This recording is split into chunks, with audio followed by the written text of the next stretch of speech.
Naiintindihan ba? Opo!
Makikipag-usap sa kanya habang nagdadalo ang guro. Kasi pati na ako nakakla. Salamat. Pero bago ang lahat, nais kong malaman kung kayo ba ay matututo at makikinig. Kapag sinabi kong naunawaan ba, ang sasabihin nyo ay, aba, syempre naman po. Naunawaan ba? Aba, syempre naman po. Kuhan nga natin ulit. Naunawaan ba? Aba, syempre naman po. Magaling. Ngayon, ay magkakaroon tayo ng maligay activity.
yon? Maaari mo bang basahin ang ating panuto? Ikaw nga, Dane. Panuto, ang bawat grupo ay mayroong magboboluntaryo upang manghula at sasabog. Salamat. Ang klase ay makakati sa 4 na grupo. Bawat grupo ay bibigyan ko ng box.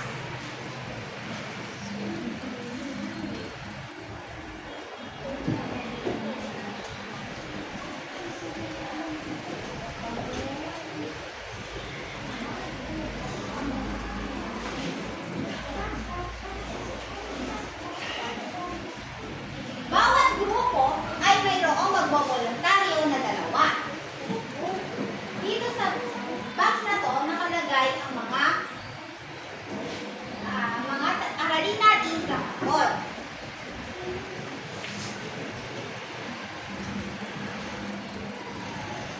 Ang unang grupo na may matatapos ay siyang 3. Naunawaan ba? Aba, syempre naman po. Pagkabilang ko 3, maaari na kayong magsulat.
Ikaw nga, Prince.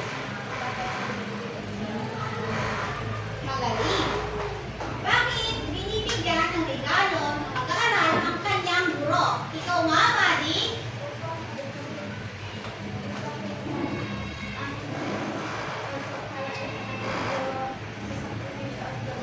Mahusay. Sino ba ang makakapagbigay?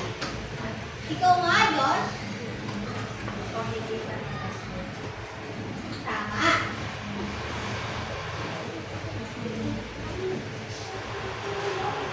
Ngayon, bakit kailangan nating gawin ang ganitong kilos?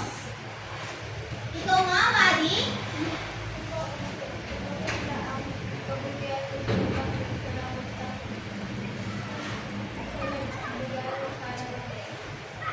Kung pa.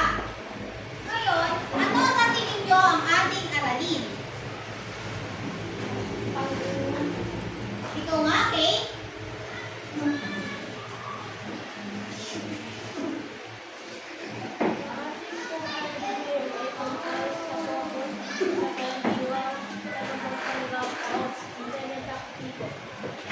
Tama. Dahil ang ating aralin ngayon ay tungkol sa focus ng pandiwa ng tagatanggap o benepaktibo. Ang pandiwa ay isang salita na nagsasaad ng kilos o gawa at ng mga pangyayari. Ngayon, ano ang pandiwa? Ikaw nga, Juan? Tama. Ano na nga ulit ang pandiwa? Green?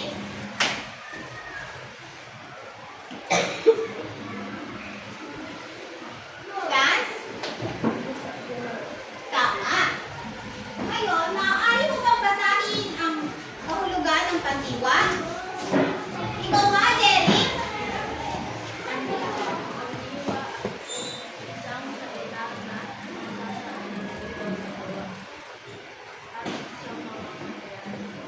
Salamat. Maaari mo bang ulitin? Si Jay? Ang pandiwa ay isang salita na nagsasaad ng kilos o gawa at sa mga Salamat. Basahin ng sabay-sabay. pandiwa.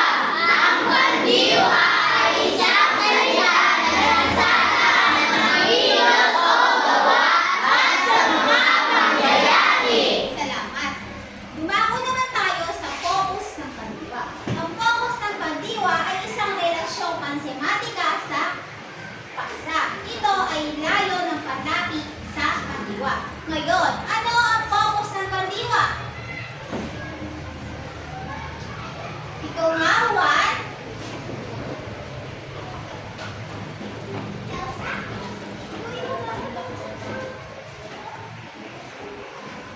Tama. Maaari mo bang ulitin ang sagot ni Juan? Okay?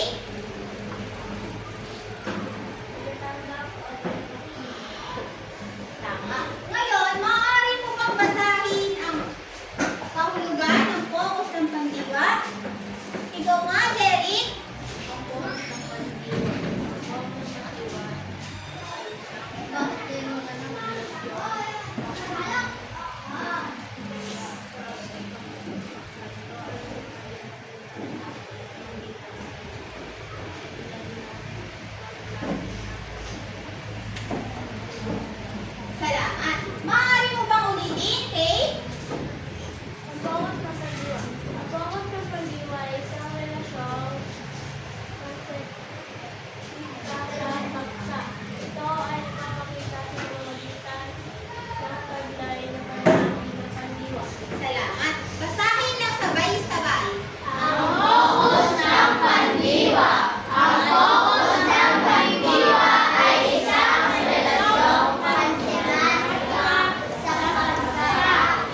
resulta o kilos.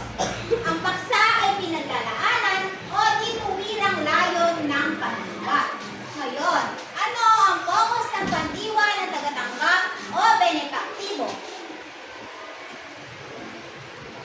Ikaw nga, Juan.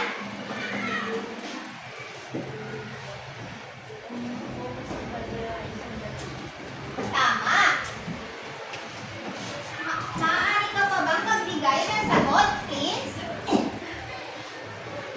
Sa tingin mo, ano ang focus ng pandiwang tagatanggap o benefaktibo?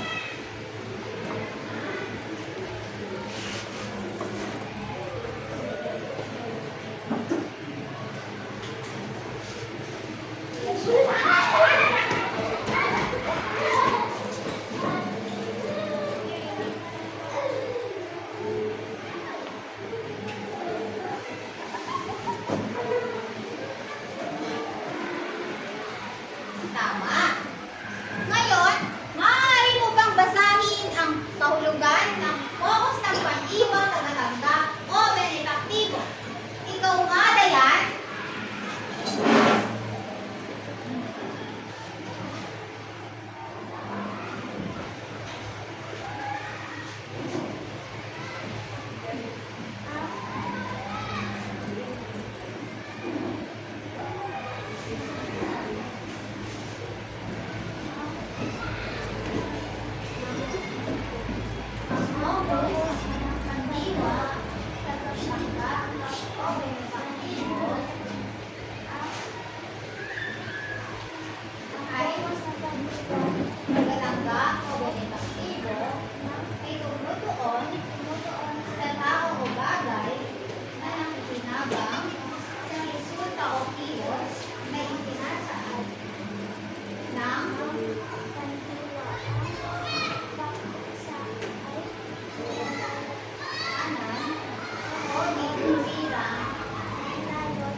Salamat. Maaari mo bang ulitin ang kahulugan ng focus ng pandiwang tagatanggap o benefaktibo? Ikaw nga, Dane.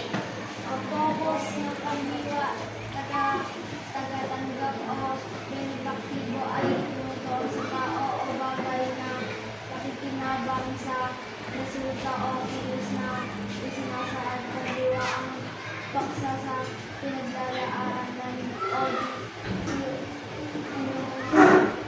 layo ng pandiwa. Salamat. Basahin ng sabay-sabay. Ang paksa ng pandiwa, tagatanggap o benefaktibo.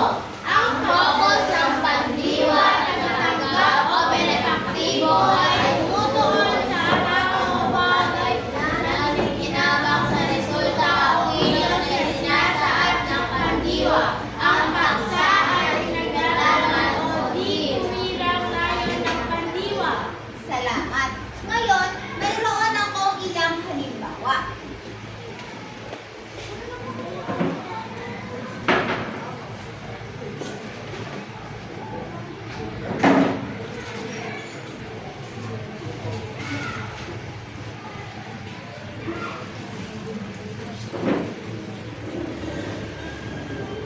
Ang larawan na ito ay nagpapakita ng ipaglalaba ko ng damit ang aking pamilya. Maaari mo bang basahin ang dito? Yes, CJ. Paglalaba ko ng Salamat. Ngayon, ano ang panlaping binamit sa pangungusap? Paglalaba. Di bang sagot? Yes, Sakuri. Yes, tama. Ang pandiwang ginamit sa pangungusap ay ipaglalaba. At ang panlaping ginamit sa pangungusap ay ipag. Ano na nga ang ginamit na panlaping sa pangungusap? Ipag. Tama.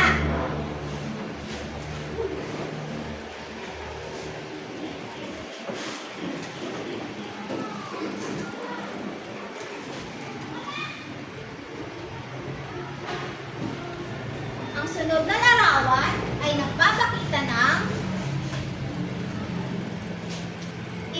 Magluluto ko si nanay ng ulam. Ang panlaping ginamit dito ay ipinag. Ano na nga ang panlaping ginamit dito? Ipinag! Tama. Ano naman ang pandiwang ginamit sa pangungusap? Yes, Kate? Tama. Maaari mo bang basahin ang pangungusap, Kyle? Salamat. Maaari mo bang ulitin, Sophia? Ipinagluluto ko si nanay ng ulam. Salamat. Basahin ang sabay-sabay. Ipinagluluto ko si nanay ng ulam.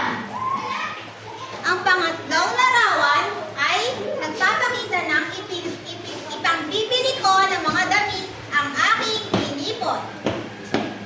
Ang panlaping ginamit dito ay ipag. Ano na nga ang ginamit ng panlaping dito? Ipag. Ikaw nga, Josh? Ano ang panlaping ginamit dito?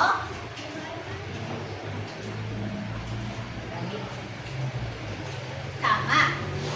Ikaw, Mia, ano ang panlaping ginamit dito? Ipag. Ipag. Binibili ko. Tama. Ano ang pandiwang ginamit sa pangungusap? Ikaw nga, Janela? Ano ang pandiwang ginamit sa pangungusap? Tama.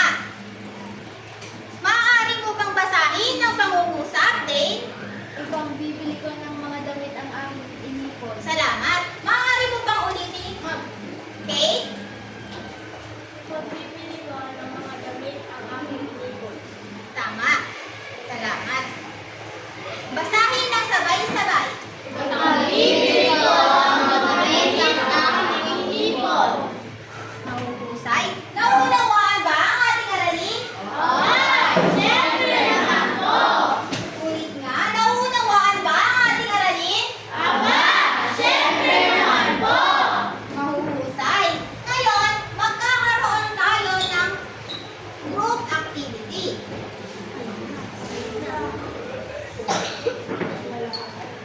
Ito ay tinatawag na i-action mo ang kilos mo. Alam niyo ba ito? Apo.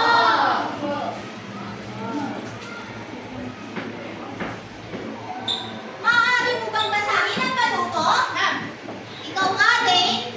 Panuto ang bawat grupo ay gagawa ng tatlong pangungusap na mayroong salitang hilis o gawa. Ito ay isusulat sa Manila paper at ibigit sa pisara at pagkatapos ibigit sa pisara. Ito ay inyong i-action sa harap ng klase. Salamat. Maaari mo bang ulitin? Ikaw nga, Arvin. Ano po? Ang bawat grupo ay gagawa ng tatlong pangungusap na mayroong salitang hilas o gawa. Ito ay susunod sa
Nasa gitna ba? Group 2, maaari nyo na i-action ng inyong ginawa.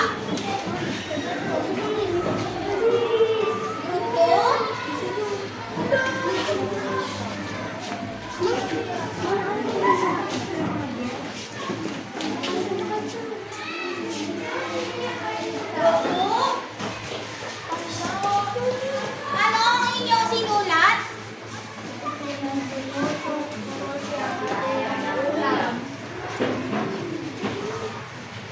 Mano ang ipinagluto ko si ate ng ulam? Magaling! Ang pangalawang sinulat nyo ay? Pinaganda ko si nanay ng merienda.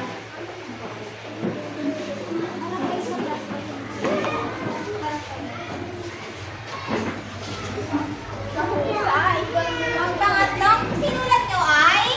Pinagregalo ko ang luma kong damit. Paano i-action ang ipinarigalo ko ang luma kong damit?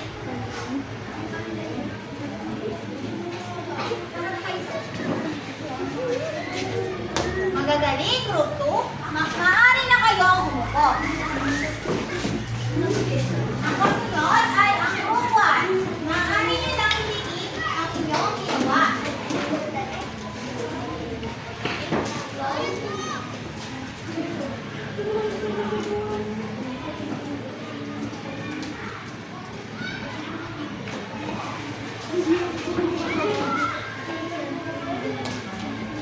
Maaari na pumunta sa harap ang group 1.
pangungusap na halimbawa.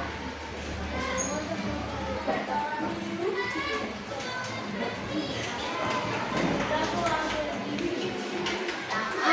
Sino nga makakapagbigay ng halimbawa? Ikaw nga, Mia.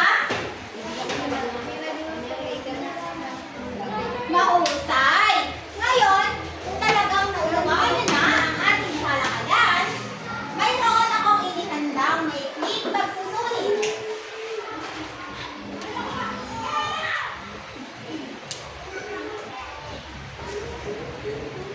Maaari mo bang basahin ang ating panutong? Ikaw nga, Queen. Salamat. Maaari mo bang ulitin, Arlene? Salamat. Basahin na sabay-sabay. Salamat.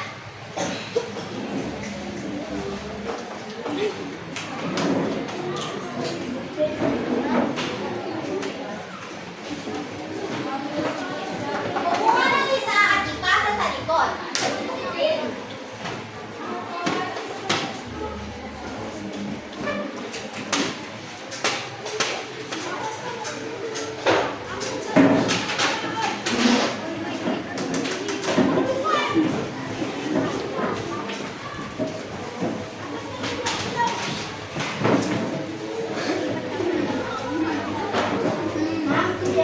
Magsagot ng tahimik at ng maayos ang upuan.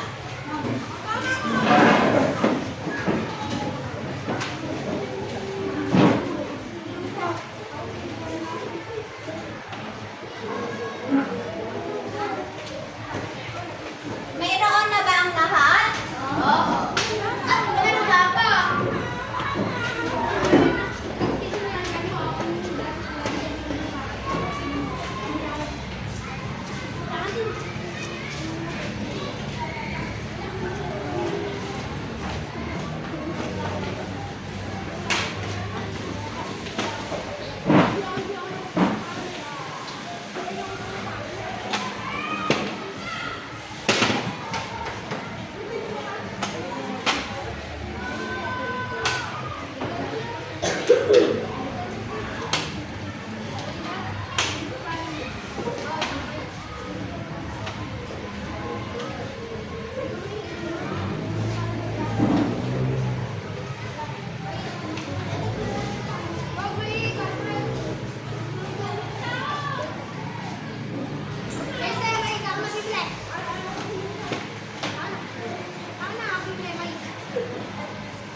Sino pa ang hindi tapos? Ma'am,